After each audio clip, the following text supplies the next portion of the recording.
But I don't know how that would have looked though, because he had a thick. His mustache was thick. Do you guys remember the context as to why that happened? I mean, I don't know how those contracts work, but I mean, I would say shave the stash and then let the other film put a fake mustache on him. Yeah, I think it just comes down to who's paying more money. Yeah. I think they had a reshoots is what it was. Because right. And he had this, You had it for Mission Impossible? I think that's what it was. Or the it was Uncle's I couldn't tell you. No, I'm pretty sure it was Mission Impossible. Oh. Yeah. Sorry, fellas, it's got to stay. Yeah. Do what you get paid to do. Yeah, that comes down to. But we'll see when Snyder's Cut comes out how that looks. Oh, see, people are really excited for that. That's really interesting. Yeah. And even though I'm not a big fan of the DC films, I'd like to see how that stacks against what we've already seen. Yeah, I'm excited for it. I feel like it'll be cool to see. I feel like he just makes good films. Yeah. Dawn of the Dead.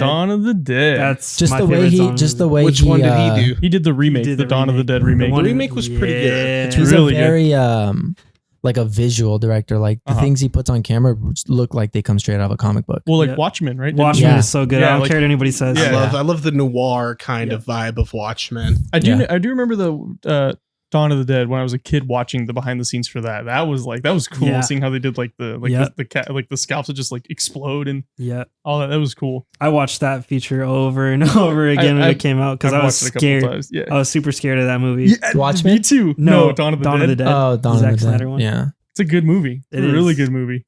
The chick gets chainsawed in half. Oh it's so my crazy. God. And I thought that was cool how they did that because I was like, did they just like CGI? No, they just had that was a practical effect. They had a whole. They straight up. That was a real chainsaw too, like a body double. It was nuts. Wasn't that his first movie? Yep, he directed. It was his first. Yeah. He did Jeep commercials or something. Something like that. Yeah, and then he got to direct. And then people were like, "Who the hell is this guy? What? This is great." And I think it still has like a really great like Rotten Tomatoes and Metacritic score too. Yeah. But people were like, it's not as funny as the original. It's like, no, but it's a good ass zombie movie. Yeah. It's like Tom Savini's in it. That's all you need, man. Now, what about From Dusk to Dawn? Oh, the cock gun, Sex Machine.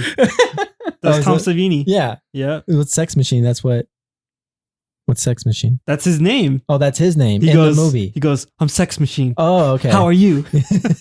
Or something weird like that. Oh, okay. Because I don't remember exactly. Is he the guy in Dawn of the Dead that's like telling people how to like kill them? He's like, you gotta shoot them in the head. Yeah, that's him. The cop, right? He's the sheriff. Yeah, with like the aviators and everything. Yeah, he gets zombified later on. Yeah, too. He's a practical effects artist, right? Yep, he's the one who did the original Dawn of the Dead. So they were like, hey, you want to come back? Yeah, so it's also funny. Zack Snyder's in one of the opening scenes too. There's a scene where there's like a bunch of guys with like MP5, or he's holding an M60. Oh, is he? Yeah, it's him.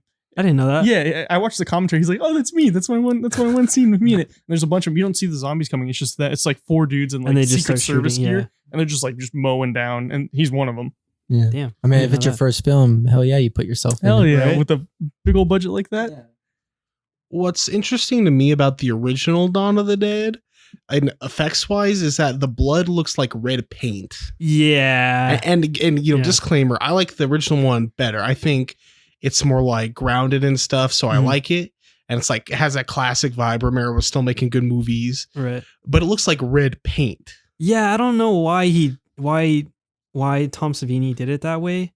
Because he can. It could have. Now this is just a theory because I don't know. Mm-hmm. But it could have been. It can't look too real. So that's why in modern movies I heard sometimes they make the blood look really like black almost. Yeah. So what's the rating on the film? Like what? I don't remember.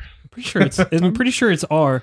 Because if it's when did it come out? Because R actually did this on the last episode. R didn't come out till Indiana Jones and the Temple of Doom. It was or it's PG-13. Excuse me. So R was there, but PG-13 wasn't there yet. So it might have been like a PG-13. Because that's why they do black blood, right?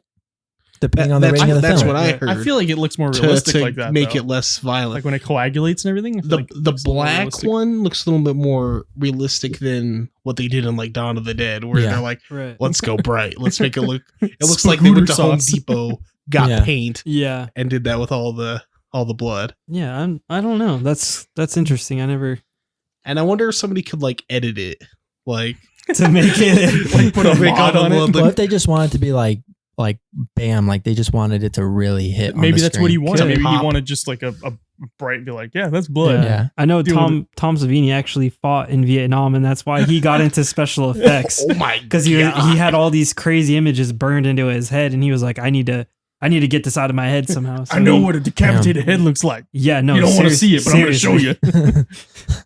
That's terrifying. I never knew that. Yeah, and it's what the cool thing about that is he started out right, and he trained K&B Effects, which is Greg Nicotero and Howard Berger, and they work on basically every new zombie film that comes out. Like they've worked on The Walking Dead. Nicotero, I recognize from The Walking Dead. Yeah, and he's a producer now. Yeah, and a director. Yeah, that's how you do it. So I've heard from mostly just internet trolls that the special effects was better in the 80s than it is now. What are your guys' take on that? It wasn't better. It's just they used a lot more special effects than CGI. Because I mean, look at films with CGI in the 80s. It's not like it is today. No, I think of Children of the Corn and the original. At the end of the movie, there's like the demon god or whatever, and like it's like a CGI hump in the ground that's like following them. Oh right, yeah. They called it him He Who Walks Behind the Rose. He was like the big like scare at the end of the movie, and it looked just terrible. Yeah, it's like this is their first attempt. It's really bad. Right. I feel like you remember like when you're little and you watch those kind of movies how amazing they are, but then if you go back and watch them, completely different. Yeah, some of those films don't hold up. So what films do you guys think from the 80s still hold up with their practical effects? Oh my god, American Werewolf in London. Oh yeah, The Thing. I mean, The Thing was really cool though. Like I recently saw some scenes of it recently, and I was like, that still looks pretty good. And then they redid it, right? Oh yeah, that one looked the CGI is cool in that one. That one actually isn't a remake. It's a prequel. It's a prequel made in the future. So is it in the future? No, because at the end it's the dog. Well, they made it in the future, but it's a prequel. It's a prequel. It's a prequel to the sequel to the. But it's like Star Wars. Yeah. I remember seeing the CGI for that, and that was crazy. Like how it just like melts into people. Like that was. I mean, when. I've got gripes with that. Well, let's hear them. So when they did that, the company who did the effects on that, Studio ADI, they actually outbid K&B Effects. K&B was originally supposed to do it, but they underbid them. So Studio ADI got to do it. So they did that, and they made all these cool. You can see the videos of it. Yeah, they're all on YouTube. They're amazing. They did all these cool practical effects. They even did a practical effect where the faces were blending together like that without the CGI. They did everything. It was like an animatronic head attached to the actor. Right. Yeah. And then it was weird. I don't even know how they did it. But they had all these crazy effects that they built, and everything got plastered with CGI, like just more blood and more like random tentacles and stuff. And the company Studio ADI was pretty upset about that. So they went and made this film called Harbinger Down that it's not very good, but it's pretty awesome. Special effects. Yeah, awesome special effects. So they just be like, well, we